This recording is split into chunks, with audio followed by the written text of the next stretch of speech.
இப்ப நான் பாட போற பாட்டு வந்து இந்த படத்தோட தீம் சாங். இது 10ஆம் நூற்றாண்டுல சிவவாக்கியர்ங்கிற ஒரு சித்தர் எழுதின பாட்டு. கறந்த பால் முளை புகா, கடைந்த வெண்ணெய் மோர் புகா, உடைந்து போன சங்கினோசை உயிர்களும் உடற்புகா, உதிர்ந்த பூவும் உரிந்த காயும் மீண்டு போய் மரம் புகா, இறந்தவர்கள் பிறப்பதில்லை இல்லை இல்லை இல்லையே. ஆதி அண்ணா அழகா அருமையா பாடினாரு. ஆதி அண்ணனுக்கு இந்த பாட்டோட அர்த்தம் தெரியுமான்னு தெரியல. நாம என்னன்னு பாப்போம்.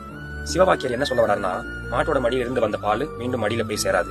மோரை கடைஞ்ச பிறகு வெண்ணெய் வரும். அந்த வெண்ணெய் திரும்பவும் மோரா மாறாது.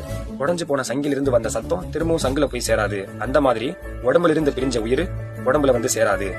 மரத்திலிருந்து விழுந்த பூ, காய், இதெல்லாம் திரும்பவும் மரத்துல போய் சேராது. அதை ஒட்டி வைக்க முடியாது. அந்த மாதிரி இறந்தவர் பிறப்பதில்லை இல்லை இல்லையே. சிவவாக்கியர் சொல்ல வர இறந்தவர் பிறப்பதில்லை யாருன்னா, இறந்த பிறகு எவன் கடவுளை அடைகிறானோ அவன் கோடியில ஒருத்தன். அவன் யாருன்னா ஞானி, சித்தன், மகான். அவங்கதான் திரும்பவும் பிறக்க மாட்டாங்க. மற்றபடி சாதாரண மனிதர்களான நாம தன்னை உணரும் வரை, கடவுளை அடையும் வரை மீண்டும் மீண்டும் பிறப்பு எடுப்போம்.